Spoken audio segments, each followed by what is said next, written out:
You might be receiving your full monthly payment and think the Social Security system is functioning normally. But changes that seemingly don't affect you from angles you wouldn't expect actually mirror the crisis of 1983. With one difference this time, it's happening faster, technology is more complex, and older Americans may be the most impacted. In today's video, we'll closely examine the similarities between the present situation and that historic crisis, from financial pressures and controversial policies to widespread anxiety. And most importantly, why, if you don't prepare right now, you could be the next person affected without time to react. Warnings about retirement fund depletion by 2033 are reminiscent of a turbulent period America experienced in the early 1980s. This isn't the first time the Social Security system has faced serious financial pressure. However, what makes the current period distinct is the speed at which information spreads, and the ability to amplify emotions through social media, causing anxiety to spread faster and become harder to control.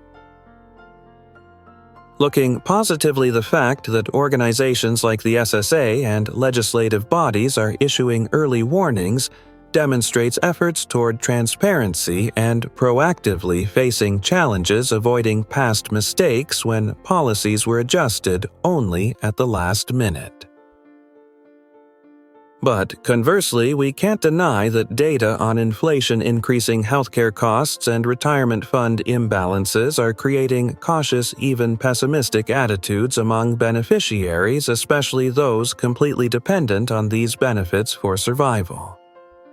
Demanding that masses of beneficiaries return money received due to system errors described as overpayments clearly demonstrates the downside of administrative digitization. In theory, automation and information verification help reduce errors, prevent fraud, and increase operational efficiency. But when systems detect discrepancies and send repayment notices en masse without adequate personalized support channels, this easily causes psychological and financial crises for elderly people who have limited technology access and restricted finances. This situation reflects a bottleneck. Technology can create speed, but without proper communication, preparation, personal support, and guaranteed feedback processes, the initial benefits can easily be negated by unexpected consequences. As in the past, proposals to adjust retirement age and limit COLA increases are being presented as long-term solutions to maintain system sustainability. This is a reasonable approach, especially given increasing life expectancy and budget constraints.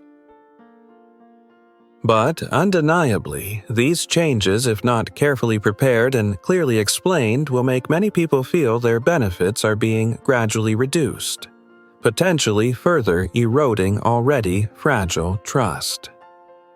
What's worth noting is that while policy objectives may be correct, implementation methods and communication to citizens are what determine whether they receive positive acceptance or trigger a chain reaction of backlash, as happened in 1983. Looking at the big picture, what's happening isn't simply a budget crisis, but a major test of administrative ability, communication, and supporting citizens amid constant change. Among the many possible scenarios, those who understand the issues and take early initiative will maintain a safer position when policies shift. One thing few notice, although today's Social Security crisis shares many similarities with the 1980s, current beneficiaries are more vulnerable and consequences can arrive much faster.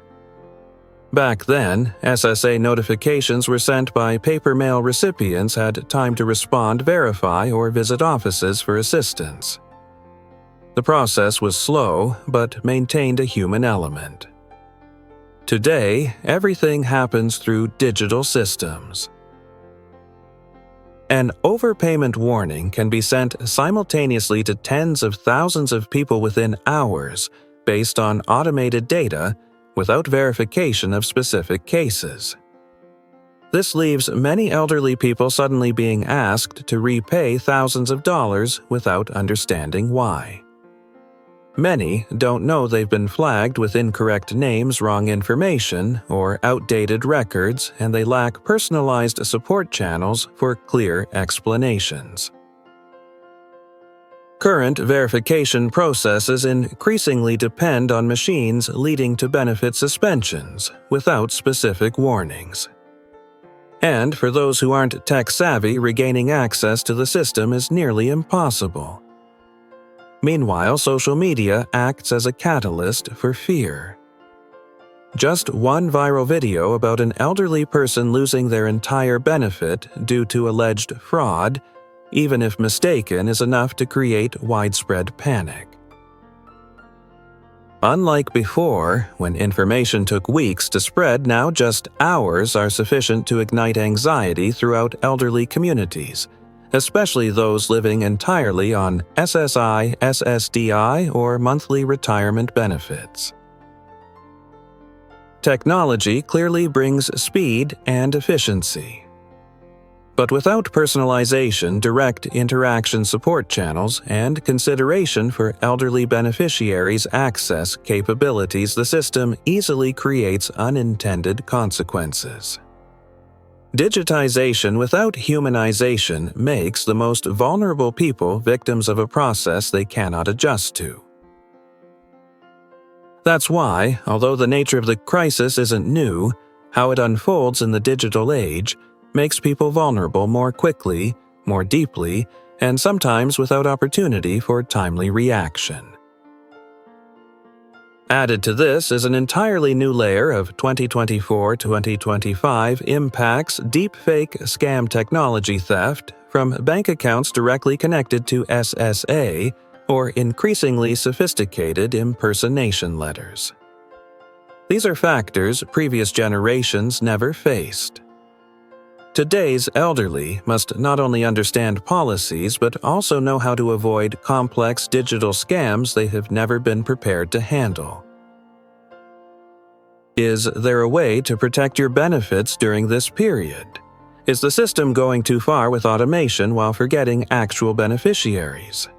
These questions will continue to haunt if there's no early preparation, and if those involved don't equip themselves with knowledge, vigilance, and necessary proactivity.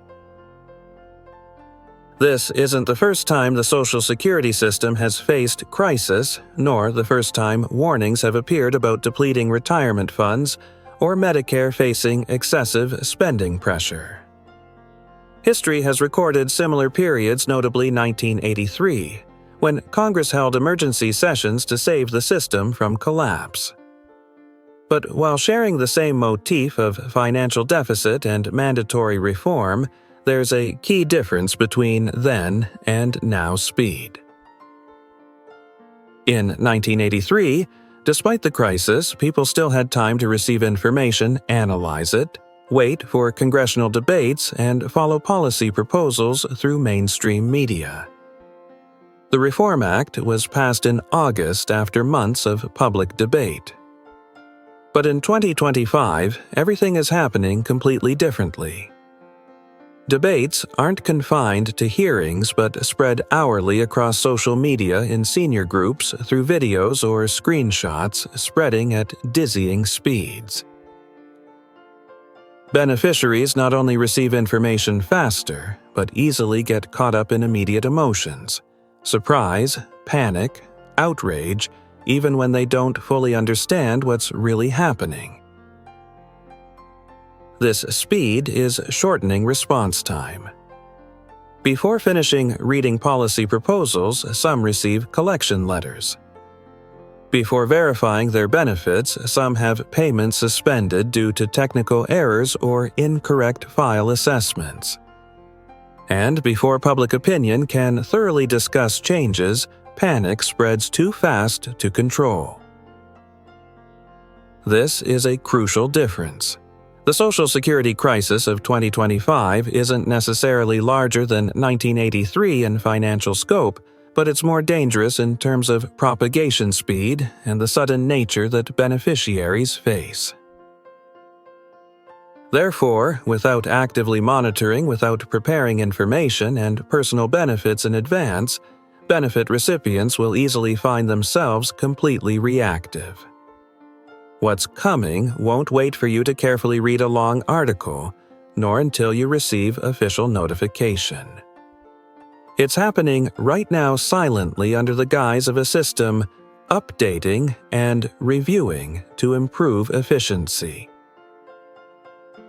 But when all changes arrive rapidly, the only thing that can keep you from being swept away is preparation starting today, about knowledge, personal records, and ability to respond to a system changing daily. If there's one thing the current period is teaching us all, it's this: you no longer have time to wait. While the system automatically scans millions of records to verify identities, check for errors, and send repayment notices within hours, a simple action you take today could prevent thousands of dollars in damages tomorrow. Start by accessing My SSA. Gov right now. This is the official portal to check your Social Security record from payment history to current status and system alerts. Many people only discover problems when money doesn't reach their account, but by then it's too late for quick resolution. Next, ensure all your personal information, including address, bank account number, phone number, and identification documents, are fully updated and accurate. With today's system, even small errors like misspelled names or outdated addresses can cause your file to be suspended or marked invalid. And then you'll have to find ways to prove everything from scratch. Equally important, take time to understand how the system works. Increasingly, people are accidentally labeled as fraudulent, just for receiving payments at the wrong time, missing documentation, or being incorrectly flagged by the system. Without understanding the process, you won't know how to explain when problems occur, making your appeal chances practically zero. Finally, don't ignore reform proposals being discussed in Congress. What today is called a budget outline or temporary proposal can quickly become official law after just one voting session. And once laws pass, adjusting benefits is no longer in your hands. If you've ever thought Social Security was a stable system that would always be there when needed, what's happening shows things can change faster than you think. In a time when each mouse click can affect an entire year's benefits, proactivity isn't an option, it's mandatory. To avoid missing important analyses and practical guidance helping you protect your income, subscribe to our channel now. We're here to help you understand what's changing, and more importantly, how to keep what you've worked so hard to earn.